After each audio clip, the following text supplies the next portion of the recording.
Oke, halo para hadirin sekalian, selamat datang kembali di live stream Republik Rupiah. Untuk yang baru pertama kali kenal dengan channel Republik Rupiah, kita itu membahas berbagai hal tentang teknologi dan keuangan, entah dari sudut pandang pasar, dari aset-asetnya, secara makro, dan juga teknologi yang bisa dibilang mungkin akan membentuk masa depan kita, entah itu AI, crypto, blockchain, dan semacamnya. Jadi kita melakukan live stream setiap minggu di hari Sabtu pukul 12 WITA atau 12.30 WITA tergantung dengan kesiapan studio kita.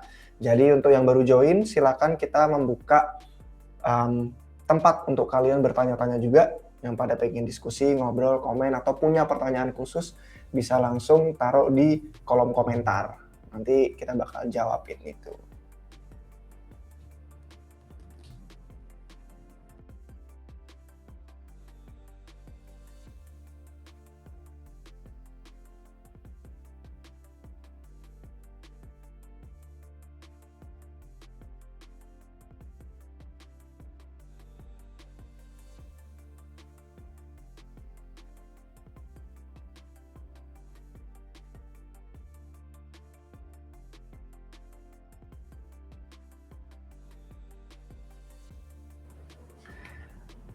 Siang tim RR, siap Bang RR, selalu ini. Kecuali yang waktu kapan live stream itu sempat dia yang kesiangan.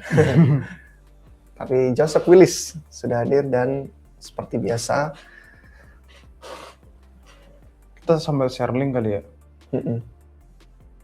Sambil kita share, menunggu teman-teman datang, tanya pertanyaan. Nanti juga BTW di awal kita bakal ngasih sedikit gambaran dari apa yang kita pantau dan kita paling awasi sejak seminggu terakhir, dan kira-kira outlook apa yang bisa kita lihat untuk minggu depan dan beberapa waktu berikutnya.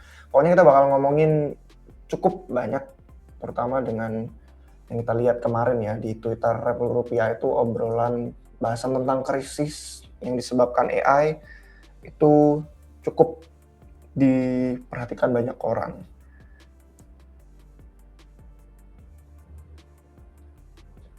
Share ke Telegram dan Discord.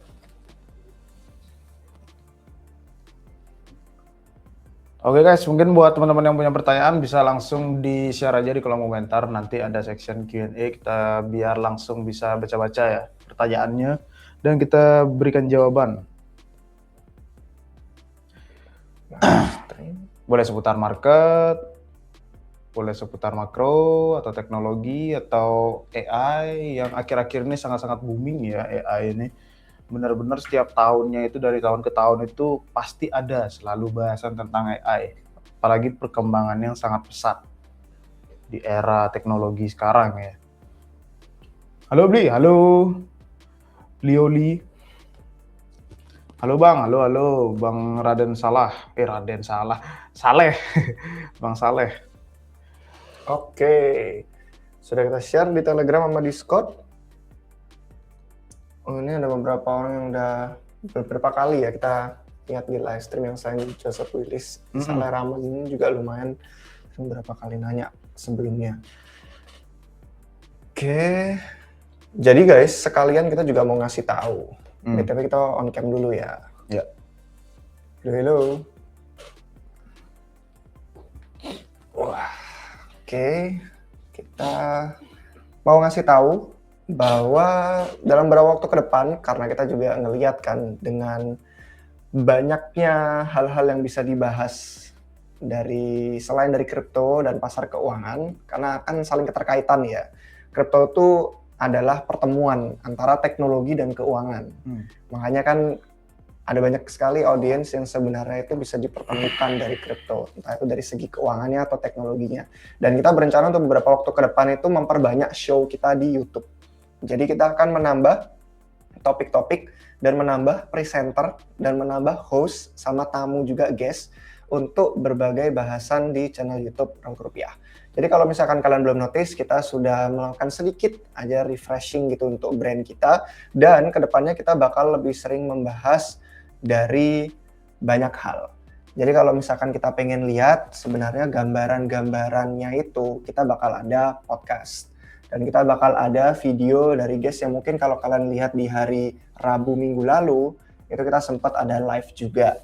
Dan ini adalah beberapa orang dari praktisi keuangan teknologi juga yang mereka pun bakal memberikan insight. Jadi menariknya adalah Rupiah bakal bisa dibilang ekspansi konten.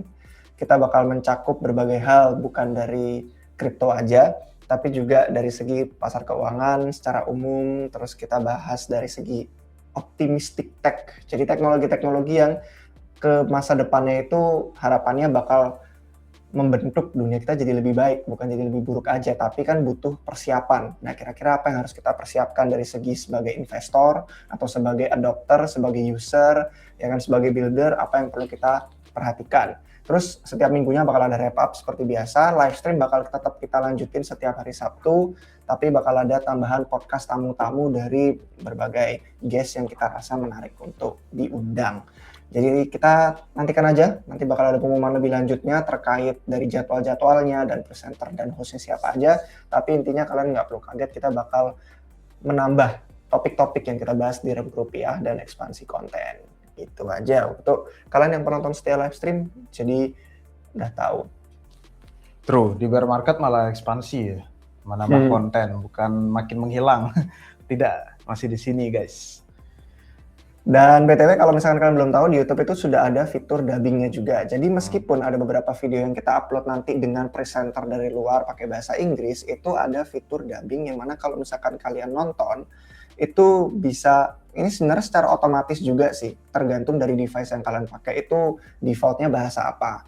Jadi nggak perlu khawatir, tetap ada yang pengen antara baca subtitle bahasa Indonesia atau audionya itu bahasa Indonesia, itu bisa. Dan itu secara otomatis sudah auto dub. Saya aja malah kadang kalau nonton yang video YouTube bahasa Indonesia, itu bisa ke auto dub bahasa Inggris karena device-nya biasanya settingannya bahasa Inggris gitu. Jadi tetap bisa diakses oleh English speaking dan Indonesian speaking juga. Jadi itu hal yang menarik yang kita mau kasih tahu ke kalian sekarang untuk beberapa minggu ke depan persiapannya. Teknologi ya. Tapi mas sekarang banyak sih udah konten orang luar dubbing bahasa Indo. Udah mulai banyak, jadi udah mungkin kalian udah mulai terbiasa bakal nantinya gitu. Jadi bukan hambatan lagi lah. Waduh nggak bisa bahasa Inggris gitu, udah ada dubbing bahasa Indonesia. Ya walaupun itu kan dubbing otomatis mungkin ada kesalahan dikit-dikit, masih bisa dimengerti lah overall. Oke, selamat datang BTW yang baru kali join, dan ada mulai beberapa pertanyaan, kita mungkin bisa mulai baca-bacain dulu, terus nanti sekalian kita kasih tahu highlight ya dari seminggu terakhir dan apa yang kita perhatikan untuk ke depannya. Ini karena ada beberapa yang nyambung juga sih dengan beberapa konten RR yang paling viral seminggu terakhir. Jadi yang pertama itu Saleh Ramadan tanya, kemarin beli yang AI Cloud itu bikin beberapa saham berhubungan sama security ambrol. Iya, jadi ada dua. Jadi kan kalau kita ngelihat dua startup AI yang paling valuasinya tinggi itu OpenAI dengan Sam Altman $500 billion kalau nggak salah, tapi masih di private, belum IPO dan investornya privat semua. Terus yang kedua itu Anthropic. Kalau Anthropic itu sama CEO-nya si Dario Amodei itu kalau nggak salah kurang lebih 380-an miliar dolar. Jadi agak di bawah 400 billion. Dan antara dua itu mereka sama-sama mengumumkan agent atau AI kan untuk penelitian kanan. Jadi dari segi smart contract, dari segi auditing, itu yang kemarin diumumin dari OpenAI kolaborasi sama Paradigm. Jadi kalau misalkan kalian ngelihat di Twitter Rebut Rupiah, itu kita sempat nge-share juga tuh tentang OpenAI namanya EVM Bench. Nah ini dia. Jadi OpenAI kolaborasi sama Paradigm. Itu membuat EVM Bench, jadi mereka bisa nge-benchmark AI itu seberapa jago sih mendeteksi kerentanan-kerentanan dari smart contract, dan khususnya yang ada di EVM. Karena kan memang yang paling dominan TVL on-chain itu paling gede, duitnya besar-besar di blockchain EVM. Dan kemarin sempat kita coba juga untuk beberapa kode, kalian bisa masukin langsung, terus kalian bisa dapat analisis kira-kira ada kerentanan di mana aja. Apakah kerentanannya tinggi atau tidak, itu langsung di websitenya mereka. Seperti contohnya yang ada di video ini. Jadi bisa analisis secara langsung, itu untuk yang OpenAI. Nah yang satunya, yang Anthropic, itu yang Cloud AI. Dan kalau yang Cloud AI itu kalau misalkan kita lihat, itu belum sempat kita update karena ini baru banget kalau nggak salah kemarin. Ini juga bisa membantu untuk keamanan dan auditing.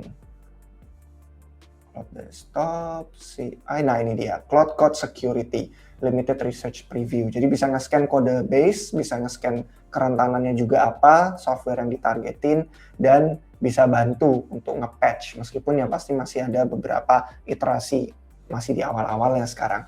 Jadi memang benar, beberapa saham berhubungan sama security ambrol. Kalau yang ini sih saya kurang mantau ya, tapi yang saya tahu adalah banyak komentar-komentar tentang pekerjaan-pekerjaan auditing dan security research itu lumayan terdampak karena Cloud dan Cloud dan OpenAI udah bikin dua platform itu. Betul, cyber security. Perusahaan tadi ada sih lewat di timeline, tapi aku nggak hafal ya soalnya tidak berkutat di saham banget. Jadi nggak hafal apa aja ticker-ticker yang nama-nama perusahaannya, tapi beberapa udah ada yang nge-share tadi. Perusahaan-perusahaan cyber security mengalami dampak, ya pasti sih. Balik lagi sih, itu kan salah satunya kayak perusahaan dari cyber security, habis itu kemarin juga kita udah ada nge-share kan tentang AI itu. Ini kebetulan juga lagi banyak banget ya yang tertarik dengan bahasan ini. Dan kemarin sih judulnya krisis ekonomi disebabkan oleh AI, jadi masih nyambung-nyambung sama pertanyaan ini. Iya, nyambung-nyambung. Soalnya itu kan ada sahamnya turun kan beberapa perusahaan. Artinya kayak kantor-kantor yang awalnya kayak outsource ke perusahaan software yang menyediakan jasa servis berupa software gitu kan, itu kena dampaknya gitu. Jadi ada kaitannya dengan tenaga kerjanya nantinya, habis itu banyak orang mungkin pengangguran jadinya karena PHK gitu, kayak gitu-gitulah. Jadi mungkin bisa dibaca nih lebih lengkapnya. Lumayan bukan nakut-nakutin, tapi kayak kalau berpikir ke arah sana ada benarnya juga, mungkin bisa siap-siap kayak gitu jadinya. Nggak harus kayak wah ini pasti terjadi, nggak kayak gitu. Jadi kayak oke, mungkin gambarannya ada kayak gini gitu, kita bisa dapat sudut pandang yang baru aja gitu dari worst case skenario-nya gitu aja sih jadinya. Patut untuk dibaca-baca, soalnya kan dari dulu ya udah dibilang kan kayak AI bakal menggantikan. Nah ini pengaruh ke ekonominya bagaimana gitu. Jadi menarik untuk dibaca, coba aja dibaca teman-teman. Dan saya yakin nanti pasti ada pertanyaan lagi juga tentang AI gitu, karena banyak yang bisa kita bahas juga. Kayak yang terakhir lucu itu adalah yang ada pertemuan AI Summit di India kalau nggak salah. Itu kedua-dua CEO-nya OpenAI sama Anthropic, si Sam Altman sama Dario Amodei, waktu disuruh jabat tangan dan pada angkat tangan gitu, mereka sama sekali nggak mau bersentuhan. Itu lucu. Dan waktu Dario Amodei-nya sendiri presentasi di situ, dia tuh baca di HP sama sekali nggak lepas dari HP-nya. Artinya apa? Mereka tuh lagi bertempur, dan yang dia lakuin di HP itu adalah memastikan semua omongan dia itu kebalikan dari omongannya Sam Altman. Karena kedua-duanya itu lagi cari market, karena kan mereka belum public, mereka belum IPO. Satu-satunya mereka cara dapat duit itu dari investor private. Tapi kalau di private market mereka nilainya udah triliunan dolar valuasinya, mau duit dari mana lagi gitu loh. Karena kemungkinan besar dari private investor yang udah mau masuk dan memang niat punya duit juga, ya udah masuk pasti, udah punya gitu kan alokasi. Kecuali mereka pengen ngasih diskon valuasi atau mereka nanti kemudian IPO, akhirnya go public sama kayak Elon Musk dulu. Jadi ya kalau misalkan kita ngeliat dari pertempuran mereka itu yang di HP pasti catatan-catatan biar sama sekali berbeda, karena kan semua orang bilang perusahaan startup AI itu jahat gitu kan. Mereka pengen mengambil alih pekerjaan manusia, pengen merusak ekonomi kayak yang kita bahas di Twitter. Ini kan Arthur Hayes itu menganalisis ada dampak-dampak krisisnya. Jadi gara-gara ada stigma kalau startup AI itu jahat dan buruk dan merusak, mereka pengen biar saling berlawanan. Makanya sama sekali nggak ada kelihatan kayak, oh kita sama-sama kerja di AI bro, nggak ada gitu. Mereka kesannya, aku bukan Sam Altman, dan Sam Altman, aku bukan Dario Amodei. Kalian yang jahat, aku yang baik gitu loh. Jadi kesannya lagi ada perang. Padahal sama-sama basisnya di San Francisco, paling cuma selisih berapa aja kantornya, tapi ya lagi ada perang. Perang antara startup AI yang terbesar, OpenAI, Anthropic itu lagi ramai banget kalau kalian cari kontennya di internet, Twitter, YouTube, pokoknya banyak dah. Itu peperangan yang sedang terjadi saat ini. Dua raksasa gitu ya. Iya, sedang bertarung. Ratusan bilion masih private loh. Iya loh. Belum public. Jadi ini ada yang nanya nih, OpenAI IPO sama dengan bubble AI auto pecah kah bang? Gede banget sih ya. Soalnya kalau mereka keluar ke publik segede itu, duit publik siapa yang berani gitu kan. Iya, Kecuali retailnya retailnya berapa? mungkin merasa kayak ketinggalan selama ini nggak punya gitu kan. Mungkin ada rasa FOMO itu mungkin. Makanya kan ada beberapa yang kayak Robinhood sama beberapa aplikasi apa lagi ya, kalau nggak salah di kripto ada yang pengen bikin juga biar bisa beli private stocks kan, dan salah satunya ada yang pengen biar bisa beli OpenAI sama Anthropic. Oh, yang X-Stocks itu kemarin kayaknya? Iya, kayaknya ada juga. Jadi ya, nah itu dia. Apakah bubble akan pecah? Kalau beli dia ada pendapat nggak? Belum mendalami itu sih. Apakah bubble-nya akan pecah? Tapi bisa dibilang itu satu indikator euforia sih jadinya. Ketika IPO pasti banyak orang bakal ngomongin, banyak yang bakal bullish karena bisa milikin sahamnya kan gitu kan. Kayak ini teknologi masa depan bla bla bla bla bla. Jadi mungkin salah satu indikator top gitu. Nggak bisa langsung dibilang euforia sih, harus dilihat dulu keadaan nantinya. Mungkin salah satu indikator top aja sih. Iya. Kalau kalian sudah nonton di video Republik Rupiah yang 3 hari lalu, itu pas hari Selasa, ini kita bahas sih perbandingannya AI boom sama .com bubble. Karena kan ada banyak sekarang yang analis-analis tuh bilang, ini kemajuan AI sekarang saking eksponensialnya bisa disamain kayak zaman internet dulu. Waktu internet, semua orang nggak punya PC, semua orang nggak punya HP, tapi sekarang semua perangkat-perangkat device itu udah jadi kayak kebutuhan primer. Dan itu kemarin kita share sih ada beberapa chart kayak jumlah user internet secara global, kenaikannya gimana. Tapi waktu dibandingin dari secara market ya, apakah AI boom itu bakal bubble banget atau dia nggak separah .com, itu ternyata sejauh ini sih nggak begitu parah. Dan masih belum ekspektasi-ekspektasi yang kita lihat kayak waktu di tahun 2000-an dulu. Karena itu kalau nggak salah dari 1980-1990-an lah, sampai kemudian di tahun 2000-annya itu kemudian .com bubble pecah. Jadi kalian bisa nonton di situ sih, lebih lengkapnya kita ada bagian beberapa chart perbandingan. Sejauh ini sih belum, cuman ya kalau ada banyak orang melihat hubungan-hubungan antara Nvidia, Microsoft, OpenAI, dan Oracle itu kan kayak kesannya duit yang sama muter-muter di orang yang itu aja. Jadi ya kita lihat lagi nanti seperti apa. Soalnya belum lagi dari beberapa saingan antar negaranya, kayak kemarin kan ada Cina gitu kan, baru ngerilis AI langsung ketar-ketir gitu kan, saham banyak yang anjlok. Jadi makin seru aja, dipantau aja. Soal valuasinya gede banget guys, gede banget itu.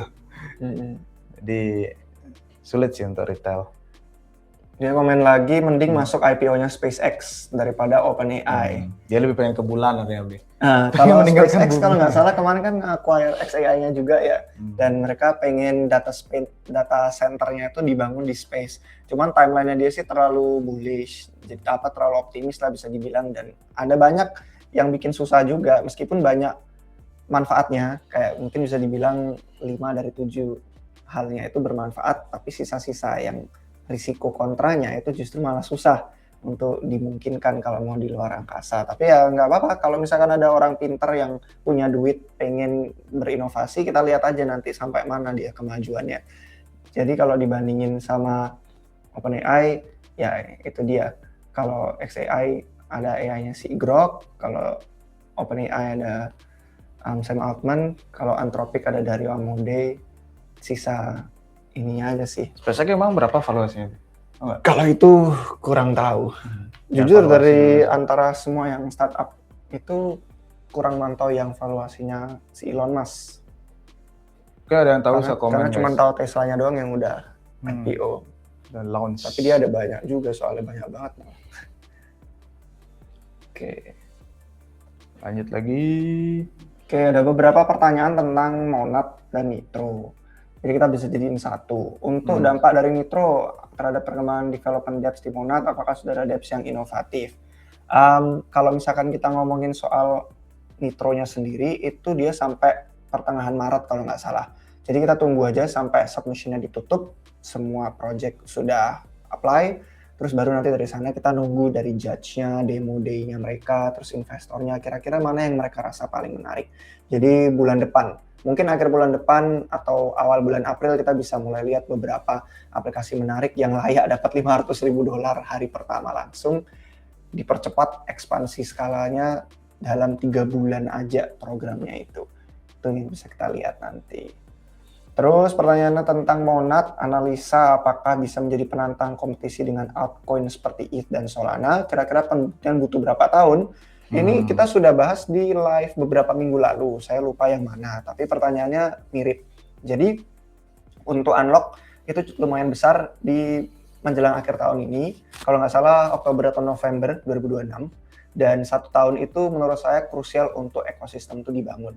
Dan udah ada beberapa orang nanya di Reddit juga ke James-nya langsung, gimana nih kalau nanti unlock sell pressure dan lain-lain. Terus si James itu menjawab, kata kuncinya itu ada di pertumbuhan ekosistem. Jadi menurut saya dalam setahun ke depan ini, at least lah sampai Oktober atau November, mereka menyiapkan beberapa hal untuk bisa ekosistemnya bertumbuh. Karena kalau ekosistemnya nggak bertumbuh, nggak ada demand untuk tokennya. Jadi nggak ada yang bisa nyerap sell pressure dari unlock itu. Jadi menurut saya kalian harus pantau, kalau pengen lihat di tokenomics saja, itu kelihatan jadwal unlocknya kapan, itu yang menjadi timeline krusial banget untuk Monad saat ini.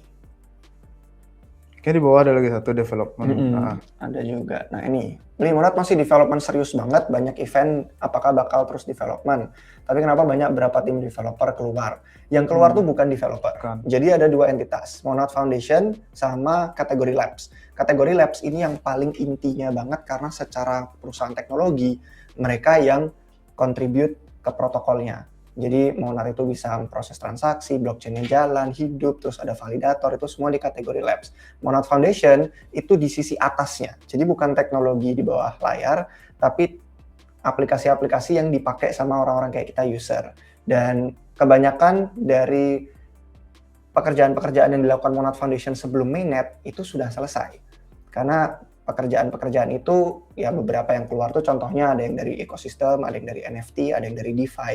Itu adalah cara menggait builders dan developer sebelum teknologinya live. Gimana caranya biar itu bisa menarik dan mereka bisa siap-siap untuk go to market. Nah sekarang karena teknologinya udah live, jauh lebih mudah untuk bisa langsung mereka menggait developer lewat event-event kayak hackathon atau kayak builders, meetup, atau yang kayak dilakuin mereka sekarang di Denver lagi banyak. Terus ada Foundry, terus ada Nitro. Jadi karena udah mainnet, ya memang itu yang namanya startup. Kalau di dunia nyata ya biasanya orang seneng kalau yang namanya keluar, karena artinya mereka itu naik jenjang karir bisa dibilang ya. Mungkin bukan di dalam satu perusahaan yang sama, tapi mereka itu skill up. Jadi mereka keluar, mereka dapat pengalaman, mereka ke perusahaan lain. Cuman kalau di kripto entah kenapa orang harus kayak selamanya di satu perusahaan doang. Kalau nggak di satu perusahaan, kamu pekerja yang buruk, jelek, nggak jelas. Sayangnya sentimennya aneh kalau di startup kripto. Jadi normal-normal aja, dan dengan 2 entitas itu mereka sudah berevolusi ke fase yang berikutnya. Sudah mainnet, sekarang tahapnya bikin aplikasi yang berguna.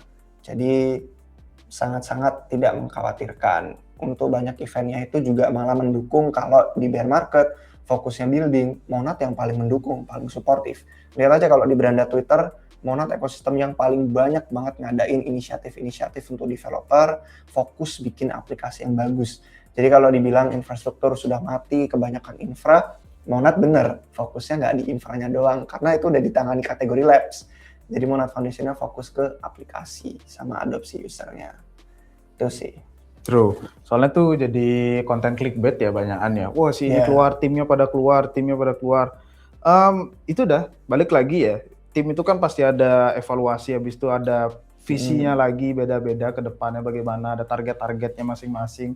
Ya emang kayak gitu di startup. Kecuali ya misalkan tim-tim yang sangat krusial, engineer-nya pendirinya atau keluar gitu ya, kan aneh. CEO-nya atau foundernya kayak percaya lagi nih itu yang perlu dipertanyakan guys gitu. Sama aja kayak perusahaan pada umumnya kok, startup, kalian mungkin kerja di startup gitu kan, yang mungkin awalnya mau launching, dia hire misalkan strategi launching produk ini gitu, strategi marketing di hire sama mereka, habis itu produknya udah launching mungkin ya udah nggak dibutuhkan lagi gitu, cara sustainnya gimana, nyari lagi tim yang lain kan, itulah startup kan biasanya kayak gitu. Jadi ya jangan kegocek aja dengan bad seperti itu, dah biasa kok. Ya. Oke, pertanyaan untuk Monad sudah. Ini ada pertanyaan tentang optimism. Jadi masalah optimism nih tolong dibahas. Apakah Monad bisa ngikutin jejak si optimism? Yang kurang paham itu mungkin bisa dijelasin lagi ngikutin jejaknya seperti apa. Karena Iya. Optimism itu L2 dan dia bikin stack untuk orang-orang yang pengen nge-fork punya L2 juga kayak Base, atau mereka pengen bikin di ekosistemnya lah, mungkin tergabung ke dalam ekosistem super chain-nya mereka. Sedangkan Monad tidak ada stack seperti itu saat ini, nggak tahu apakah mereka bakal bikin untuk membantu L2 bisa dibikin di atas Monad, kayaknya bukan fokus dalam jangka pendek, dan dia L1 yang berdiri sendiri, desentral, punya validator sendiri, sedangkan OP sequencernya ada di atasnya Ethereum. Jadi kalau dibahas masalahnya sih paling soal base keluar dari ekosistemnya itu berdampak ke revenue, karena 90% lebih mayoritas pendapatan OP itu dari base, dan sekarang dengan keluarnya base revenue mereka bakal turun drastis. Cuman kalau ngelihat dari valuasi token dan lain-lain sih masih relatif tinggi dibandingin nama infrastruktur yang lain. Jadi kayaknya sih selama nggak ada banyak ekosistem lain yang pada keluar juga, harusnya nggak begitu terlalu dampak gimana-gimana. Cuman yang lucu adalah base keluar dari OP, Zora juga keluar dari base ke Solana. Itu aja sih di saat timeline yang sama waktu kita scroll. Tapi balik lagi sih itu bisnis ya. Tapi emang awal-awal itu emang OP yang menyediakan teknologi itu, kayak orang-orang tuh cepat jadinya adopsi teknologi L2 buat L2 baru. Jadi sangat membantu sih dari segi tech. Tapi ya itu resikonya, pasti dia udah nakar resiko itu sih di awal harusnya. Karena kan dia menyediakan service tersebut ya, OP Stack itu. Oke.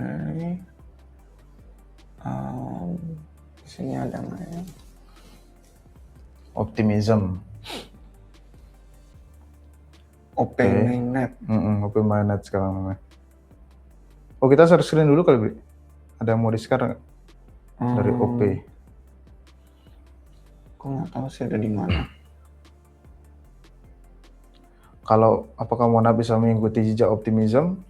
Kalau jejak yang itu ya tadi ya, teknologi yang itu ya, stack-nya Menghapus itu ya. jejakmu. Kalau menyediakan OP Stack itu sih ya balik lagi sih, kayaknya belum fokusnya. Tapi kalau orang mau kopas code-nya bisa aja, siapa aja bisa kopas code-nya buat L1-nya.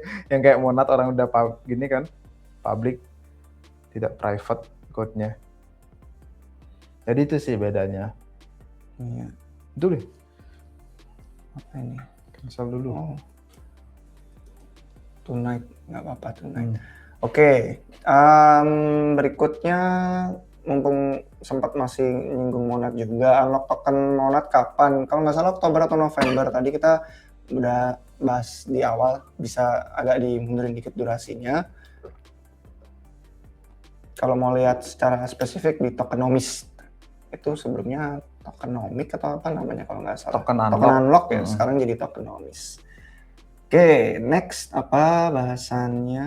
Oh ini, mungkin Budi tahu nih, tanggapannya tentang tarif Trump yang dibatalkan Mahkamah Agung. Bagaimana efeknya ke market ke depannya? Ya ini sebenarnya ada yang ditunggu-tunggu dari awal Januari ya sama orang-orang ya. Yang tarif Trump itu dianggap ilegal, akhirnya kan melalui vote 6-3.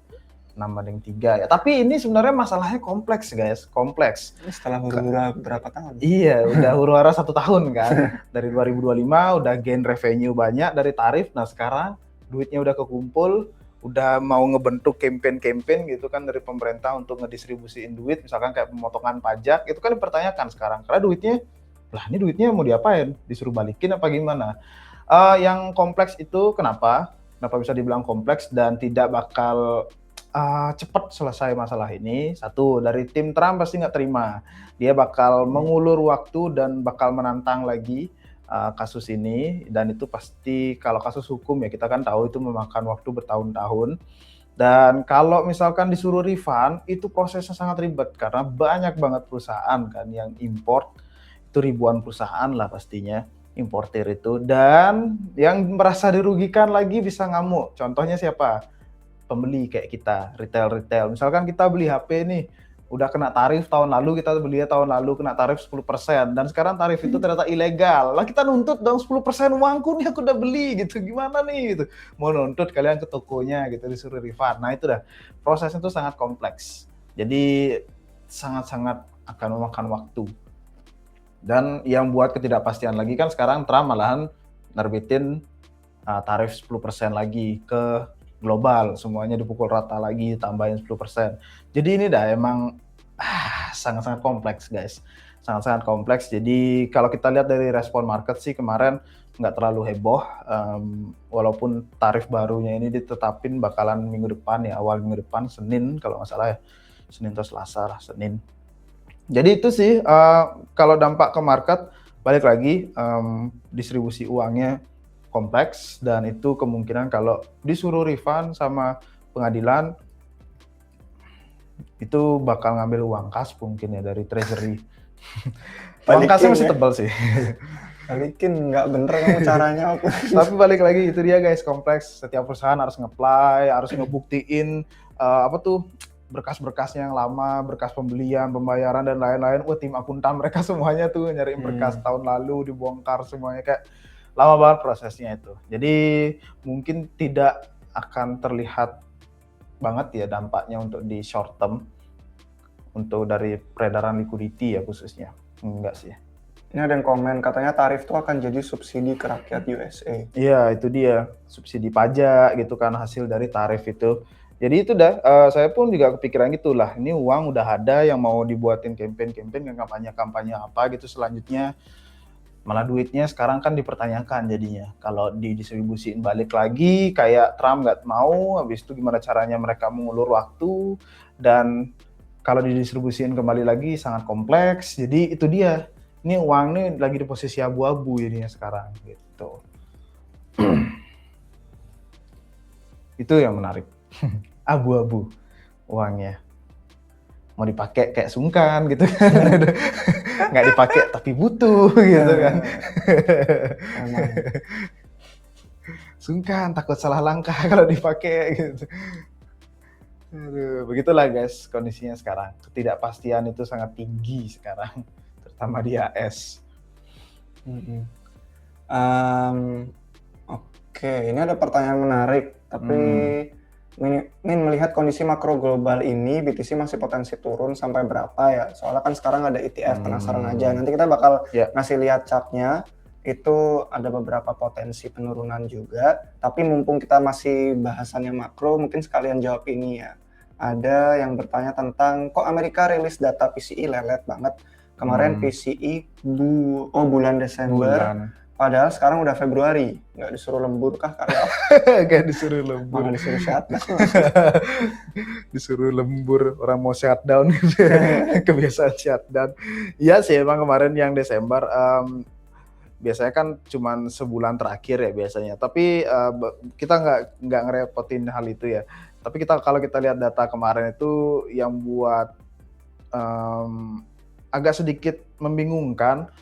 Kenapa? Karena kan kita udah ngelihat data inflasi yang real time gitu kan kemarin-kemarin, banyak rumor, habis itu data CPI yang real time itu sampai 0, sekian inflasi kan, sedangkan kemarin rilis PCE-nya itu malah naik gitu kan. Itu sih yang buat kayak market tuh kayak oke gitu. Yang ini turun banget, yang ini malah naik gitu kan. Tapi kan itu data Desember gitu kan. Jadi emang membuat bingung pastinya di market. Dan kalau kita tarik garis besarnya ada data GDP-nya turun gitu kan, habis itu PCE-nya naik gitu kan, ya itu salah satu yang indikator yang buruk lah artinya dalam ekonomi. Istilahnya kayak pendapatan kita turun tapi kita belanja barang itu lebih mahal, semua harga barang tuh naik gitu. Jadi kan pasti buruk kan untuk diri kita gitu. Gitu aja sih mungkin analogi simpelnya ya. Soalnya PCE itu data yang sangat-sangat terpakai, acuan oleh The Fed.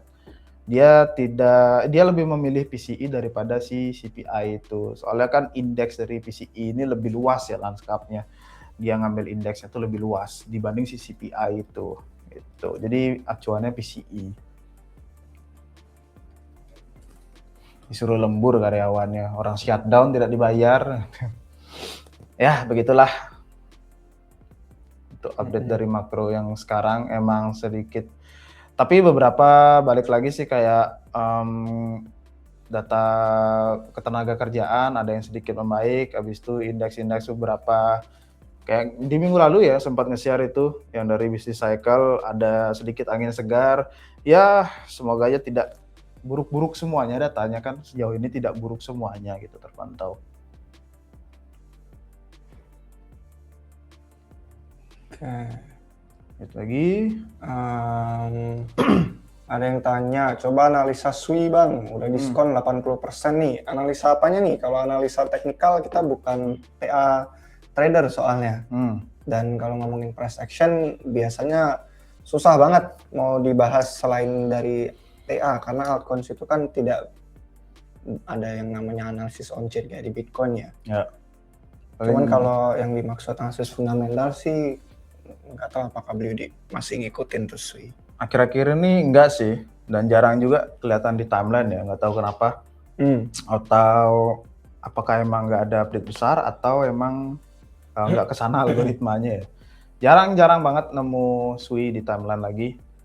Mungkin kalau ada yang tahu ada update besar atau apa gitu, update-nya mungkin boleh di-share. Atau ada hal yang menarik mau dianalisa dari SWI. Sejauh ini masih ayam-ayam terlihat. Oh, ini nambah lagi nih pertanyaan yang serupa. BTC apakah sudah di bottom? BTW kalau misalkan kalian pengen bahasan yang sangat-sangat komplit tentang BTC apakah sudah di bottom, ini topik kita di live minggu lalu. Salah. Iya, harusnya benar. Jadi kalau misalkan kalian mau nonton tayangan ulangnya, ini kita sudah re-upload di hari Senin kemarin. Jadi pertanyaan tentang apakah BTC sudah di bottom, berapa lama durasi bear marketnya, kira-kira nunggu sampai kapan, apa aja outlook yang bisa dipersiapkan, itu kalian bisa tonton di video ini. Karena kita udah kasih timestamp itu kalau nggak salah di menit yang ini tentang strategi BCA lagi. Strategi DCA. Strategi DCA atau all in, apakah BTC sudah bottom? Nah ini kalau nggak salah di sini nih kita terus ada beberapa sharing tentang outlooknya. Apakah kemarin udah kapitulasi, orang sudah panik, sudah bisa dibilang bottomnya kemarin $60.000. Terus sama kita bahas durasi.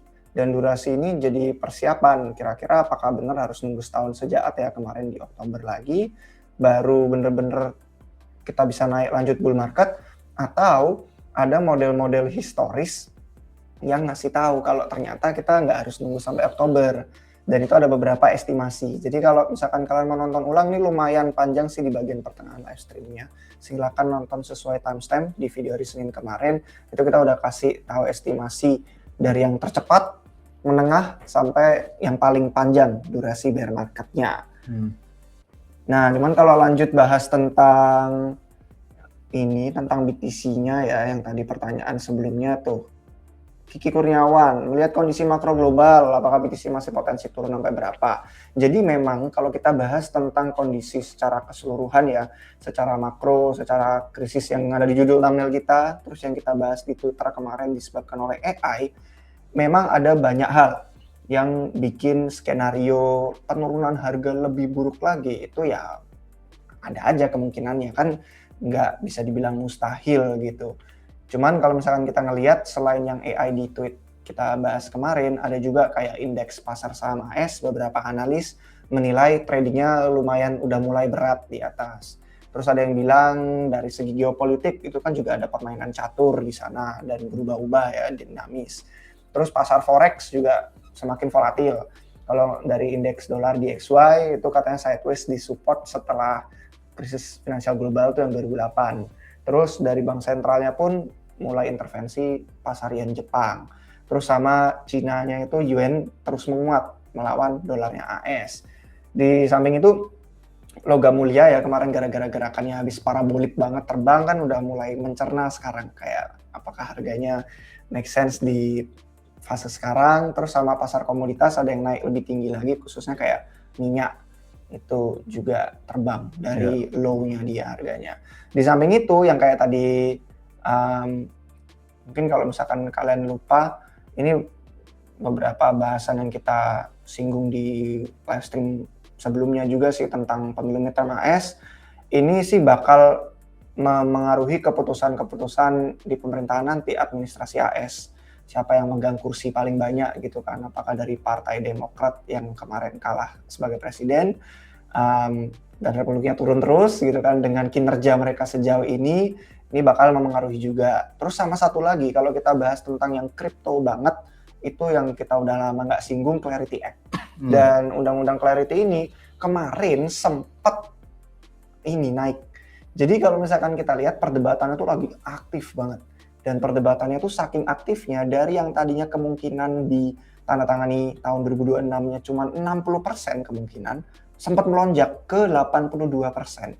Dan ini lonjakan yang tinggi banget, ATH nggak pernah kemungkinannya setinggi itu, tapi terus sekarang turun lagi ke 71%. Artinya lagi diperdebatkan banget gitu kan, apakah bakal jadi, bakal enggak, pas atau enggak, lolos atau enggak. Jadi ini yang bakal memperkuat regulasi aset kripto, regulasi aset digital, dan biasanya institusi sih nunggu juga, karena sebelum mereka alokasi lebih serius, harus ada kejelasan hukumnya gitu kan, kira-kira aset kripto yang desentral gimana, yang bisa dilindungi gimana, dan ini salah satu hal juga.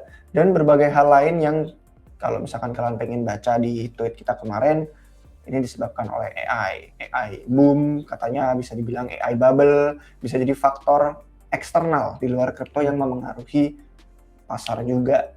Selain itu ya kalau internalnya ada yang kayak Michael Saylor, strategi, yang gitu-gitu sih. Mungkin bisa dikatakan faktor internal kayak 2022 waktu ada FTX collapse, siapa tahu nanti ada efek domino lagi yang terlalu leverage berlebihan, nggak manajemen risiko, terus jadi efek dominonya dan rusak. Jadi banyak banget memang faktor-faktor yang bisa bikin Bitcoin, meskipun outlook kita bilang kemarin sudah kapitulasi dan tinggal nunggu proses bottom aja sampai nanti kapan selesainya sideways, orang-orang menyerah terus langsung lanjut bull, bisa aja skenario-nya lebih buruk karena faktor-faktor tadi.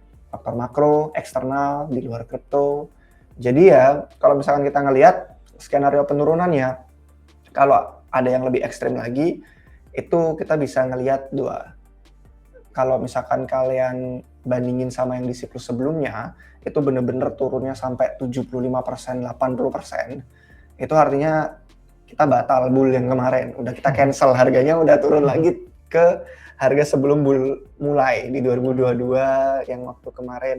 Menurut saya sih kemungkinannya sangat-sangat kecil banget ya, kecuali yang hal-hal buruk ekstrem tadi itu terjadi semua dan pecah semua gelembungnya.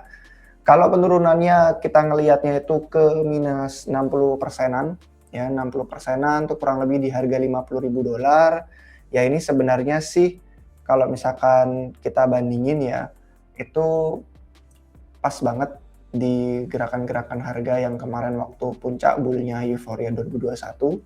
Tapi penurunan itu balik juga ke harga sebelum ETF diluncurkan.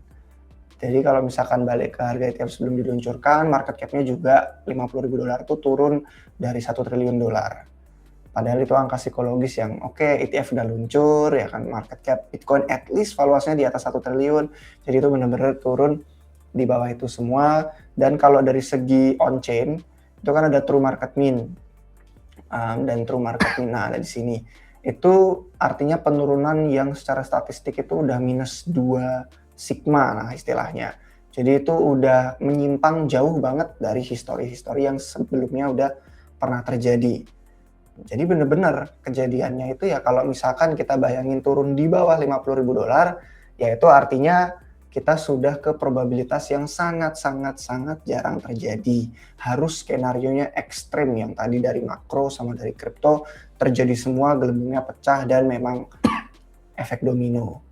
Karena kalau misalkan kita ngelihat harga di bawahnya lagi 50.000 ke bawahnya lagi ke $45.000 ya, itu benar-benar harga yang udah kurang dari 1% sejarah Bitcoin pernah menyentuh itu. Udah terlalu menyimpang banget lah dari secara aktivitas on-chain, dari secara metrik teknikal gitu kan, itu udah gerakan yang terlalu ekstrim yang biasanya orang-orang bear kalau udah nyampe 40.000 pasti tetap merasa bakal ke 10.000 lagi. Pokoknya makin turun aja terus targetnya ke terlalu ekstrim. Yang menurut saya sih itu kemungkinannya bukan mustahil. Karena kalau mustahil terjadi ya enggak juga.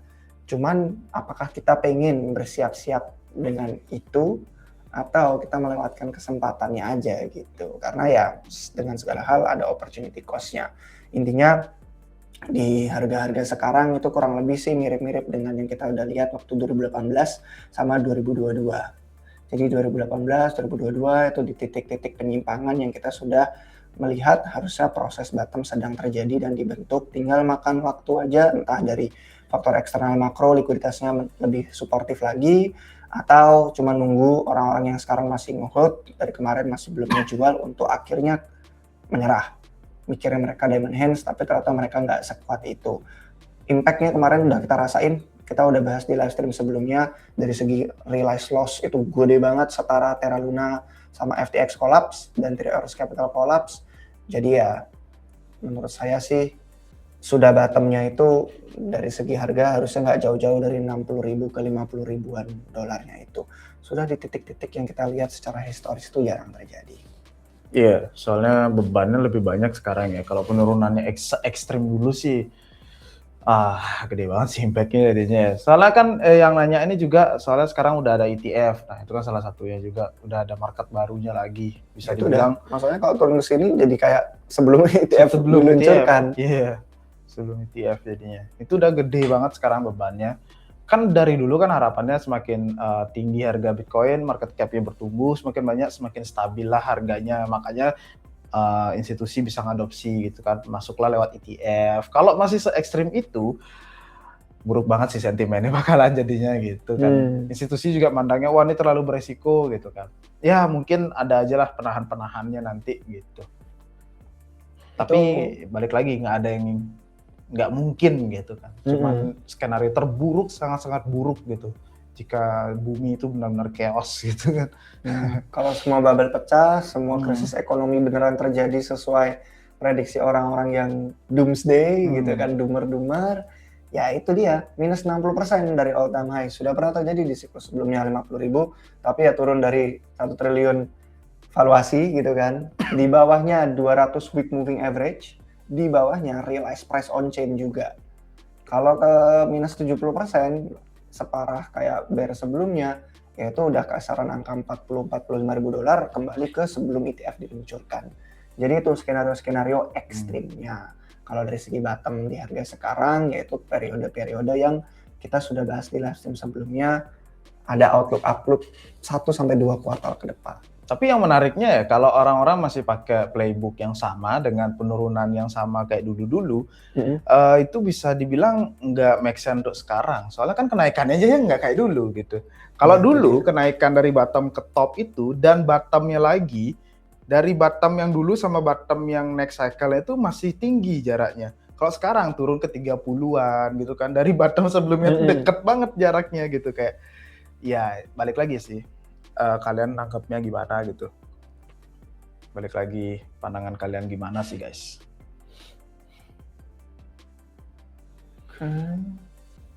Apakah ada pertanyaan? Ini ada yang menjawab nih, bottomnya BTC 50.000 atau TWX itu kayaknya maksudnya. Jadi sesuai ya dengan skenario-skenario yang kita tadi udah lihat untuk ekstrimnya. Terus ada pertanyaan apa lagi nih? For your cycle itu ada karena siklus bisnis, sekarang siklus bisnis berada di bottom, mancang-mancang naik, menurut Beli gimana? BTW kalau kalian belum nonton di live stream minggu lalu, itu Beli ada share chartnya juga tuh tentang ISM ya, indeks siklus bisnis khususnya di Amerika Serikat dari segi manufacturing. True. Udah ada kok, udah naik malahan bukan di bottom, udah di atas titik rata-ratanya. Jadi banyak yang bilang kayak re-accelerate the economy gitu. Belum lagi divergence BTC dengan M2 supply, pergerakan Nasdaq, dan kayak BTC seakan-akan nggak diajak main. Ya itu yang kita udah bahas dari akhir tahun lalu ya, dari perpisahannya dia sejak Oktober 10.10 itu udah pokoknya ya kan, perpisahannya dengan M2 supply dan Nasdaq bye-bye gitu kan, kita berjalan di jalan ninja sendiri gitu. Tapi kalian bersyukur guys, kalian berada dalam siklus ini di dalam sejarah lah, sejarah 10-10, sejarah flash crash terbesar. Bersyukur kalian bisa ceritakan ke anak cucu nantinya. Dulu ya nak 10-10 itu gitu. Syukur bapak nggak megang altcoin gitu. Ada yang bilang, aduh bapak loss banyak gitu. Itu gede banget guys dampaknya. Oke. Untuk analisa altcoins, kurang lebih sama ya, kita nggak bisa terlalu tarik garis gimana dari segi TA. Cuman kalau ngomongin optimism OP, nyambung ke yang tadi mungkin nih. Iya. Makanya dia nanya, adakah prospek ke depannya? Karena harganya udah turun. Untuk token L2 itu sebenarnya tidak dibutuhkan seperti token L1. Dan apalagi dengan banyaknya infrastruktur, selain cuman L1 aja yang memang sangat dibutuhkan jaringan, sekarang token-token juga beralih ke aplikasi sekarang. Ada banyak sekali aplikasi dari segi DeFi dan aplikasi yang earn revenue yang akhirnya mulai dilirik investor. Karena ada beberapa yang mulai bergerak ke arah sekarang kita pengen ngasih value kembali ke token holdernya. Entah itu dari Uniswap, dari AV, dari beberapa nama lain juga, Morpho gitu kan. Contohnya ini juga disebutin sih Morpho di sini. Cuman ya kembali lagi kalau dari segi analisis koin, altcoins harus beli di harga berapa dan kira-kira prospek dari segi price action. Maaf, sayang sekali kita bukan TA trader. Jadi paling balik lagi aja ke antara infra yang memang butuh tokennya atau token aplikasi yang earn revenue dan kalian bisa dapat value dari sana. Dengan Clarity Act, kalau udah passing itu jadi lebih jelas juga tujuan-tujuan token, mana yang desentral dan dibutuhkan, mana yang nggak cuma menjanjikan profit tapi ternyata nggak value capture. Jadi semakin kedepannya semakin berevolusi, pasar kripto bakal makin dewasa, itu semua bakal jelas. Kalau nggak 99% token yang ada di pasar itu harus eksis, itu banyak banget yang nggak ada alasannya dia eksis. Iya, kenapa ini butuh token itu? Itu sebenarnya perdebatannya dari lama, guys. Nggak semua butuh token. Tadi ada di mana Morpho ya tadi. Nah ini aneh ya, akhir-akhir ini Morpho menguat, sedangkan altcoin yang lain cenderung melemah, pergerakannya relatif lambat, mau turun konsisten, tapi kenapa Morpho sebaliknya dia menguat naik drastis berapa hari minggu terakhir? Ya itu udah pokoknya fundamental dari segi aplikasinya, biasanya si DeFi yang paling mudah dapat revenue, karena yang dapat product market fit sejauh ini di kripto ya DeFi, entah itu dari segi lending borrowing atau perpetual DEX ya kan. Makanya kita ngeliat contoh-contoh Hyperliquid, AV, Morpho, Uniswap, terus ada Pump Fund juga, meskipun bukan DeFi tapi lebih ke Launchpad. Itu jadi aplikasi yang sekarang menghasilkan pendapatan dan institusi itu jadi ngelihat ada yang bisa dianalisis gitu dari segi fundamentalnya, bukan cuman oh ini bisa governance gitu. Kita bisa mengelola DAO, tapi DAO-nya nggak earn apapun gitu. Oke. Sudah mau hampir 1 jam, kebetulan memang pertanyaannya juga secara garis besar udah kita cover, jadi kita tinggal bahas beberapa aja yang tersisa. Kayak ini, rekomendasi dong range DCA Monad menurut keyakinan. Sekali lagi tidak bisa memberikan financial advice tentang altcoins, tapi kalau menurut keyakinan saya Monad itu kalau bisa ngelihat dari segi raise funds-nya ya kan itu yang paling sering banyak dapat sentimen buruk ya. Dia raise fund-nya banyak tapi masih public sale lagi, terus malah ada unlock token lagi.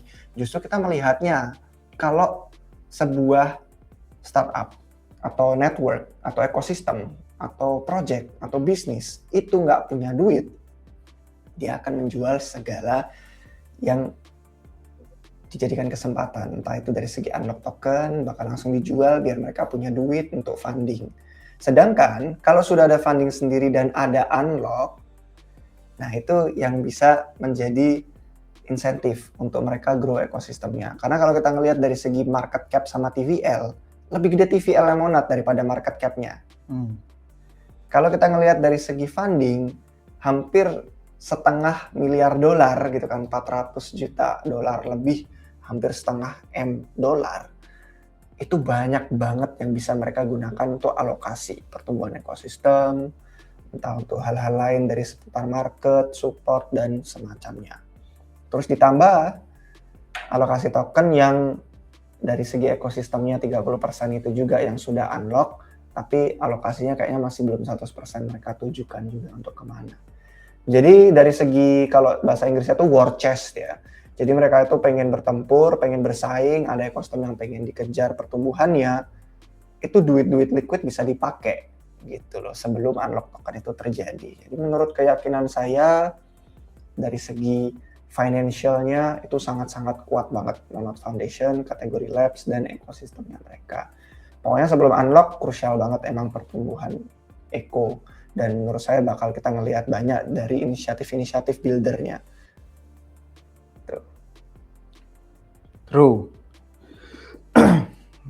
Kalau range TCA ya balik lagi, kalau investor kan pasti ngitungin valuasinya wajar apa enggak, mau dari kacamata yang bagaimana gitu kan. Ada yang ngitungin valuasi, habis itu market cap dibandingin, habis itu TVL, habis itu last roundnya berapa. Jadi dari sisi mana aja sih bisa dilihat, dari sisi investor, dari sisi trader yang mau jangka pendek aja ngandelin pam-pam dikit. Jadi itu sih.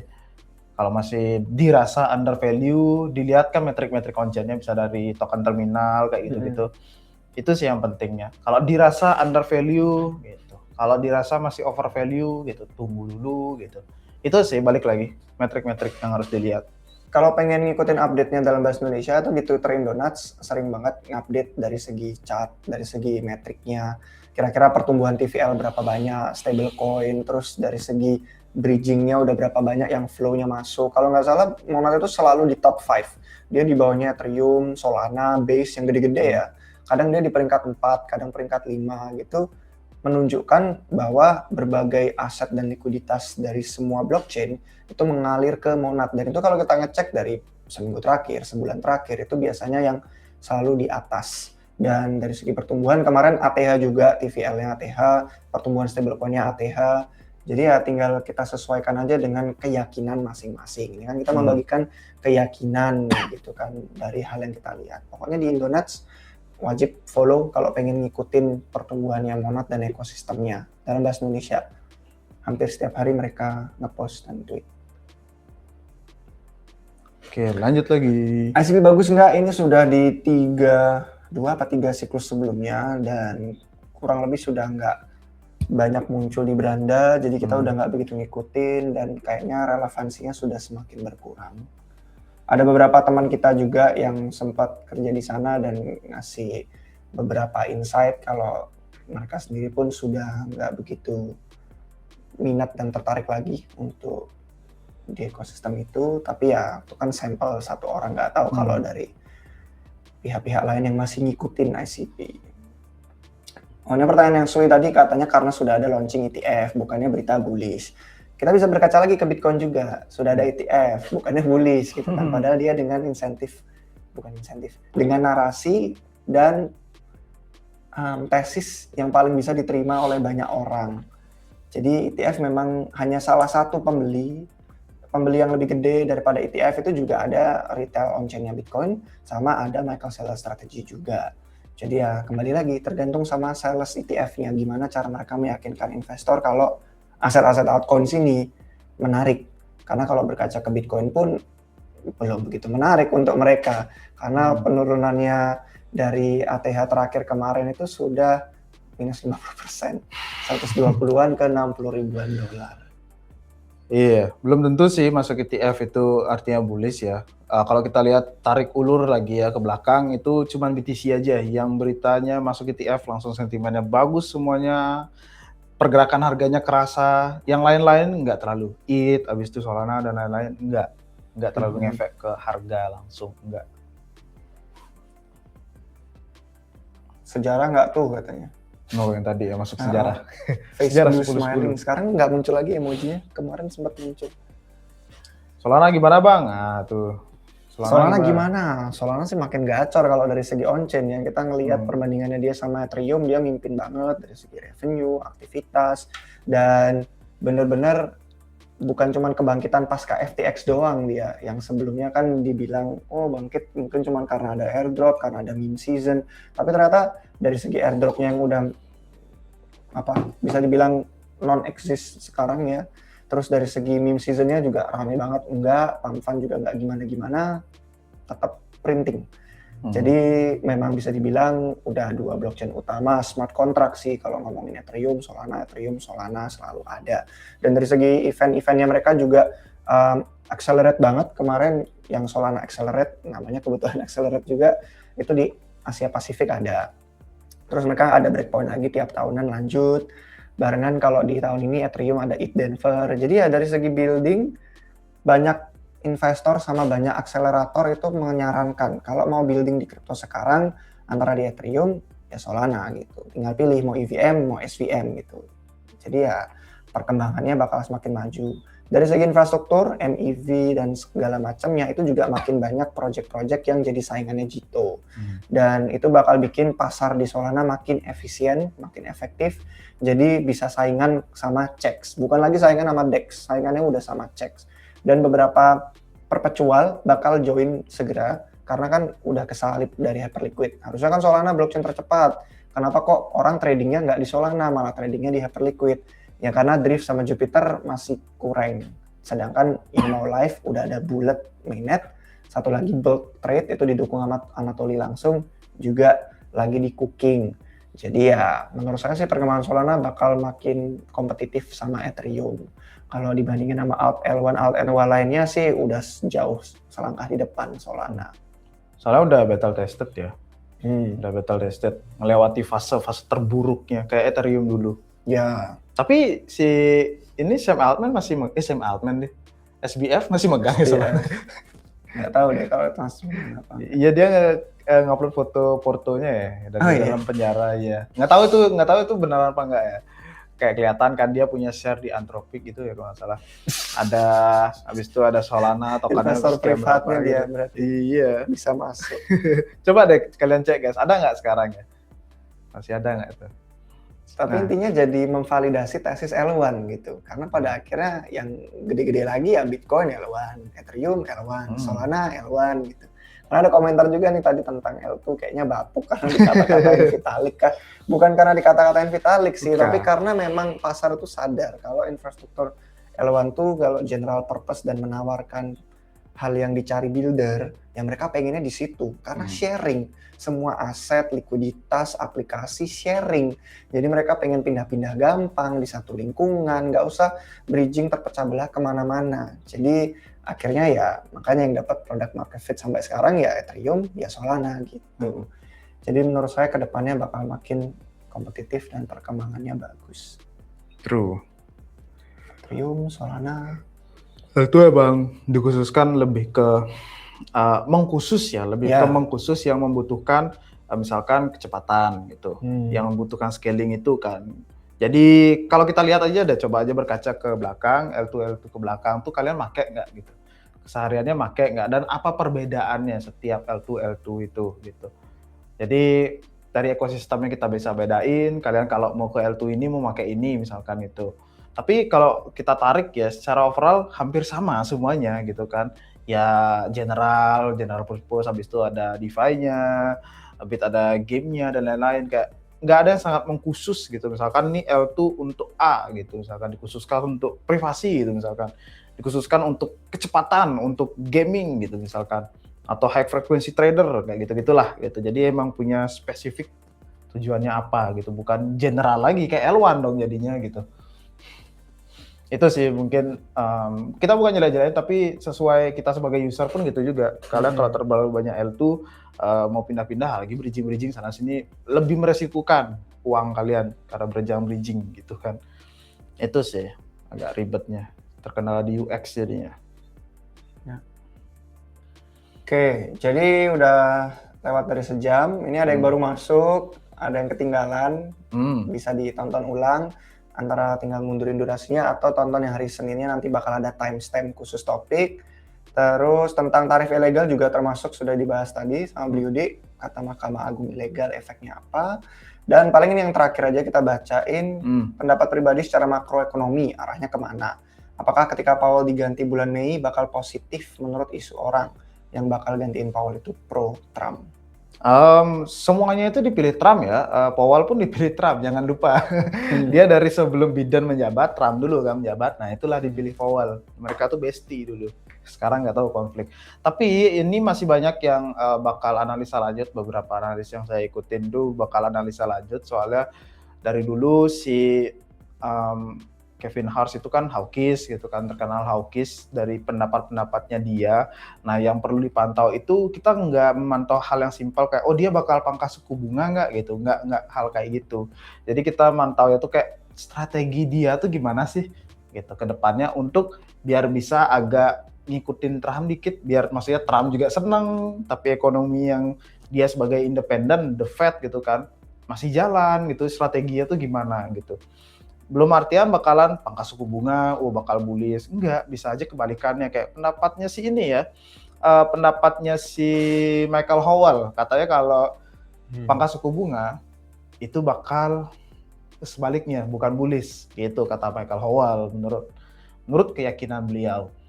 Karena itu kan memotong suku bunga, habis itu yang megang obligasi siapa, banyakan yang swasta kan, itu akan memotong pendapatan si swasta karena suku bunga terpotong, pendapatan mereka berkurang, jadi ada efeknya. Nah itulah complicated-nya. Tapi kalau beberapa analis ada yang bilang juga kayak strategi-strategi yang perlu diperhatikan itu dari si Kevin Wars itu adalah mereka bakal potong suku bunga atau tidak, atau mereka bakal menaikkan atau menurunkan neraca dari The Fed gitu. Jadi strategi yang mana nih bakal naik turunin nih gitu. Jadi itu sih yang perlu diperhatikan lagi. Masih bulan Mei kalau nggak salah ya. Jadi mari kita lihat aja bareng-bareng. Emang itu yang ditunggu-tunggu juga. Nah balik lagi keduanya pilihan Trump. Emang sangat-sangat dipertanyakan kok The Fed itu dari dulu. The Fed katanya independen gitu kan. Tapi kok presiden yang milih gitu. Emang dari dulu kok dipertanyakan independennya. Bukan sekarang aja. Dari dulu.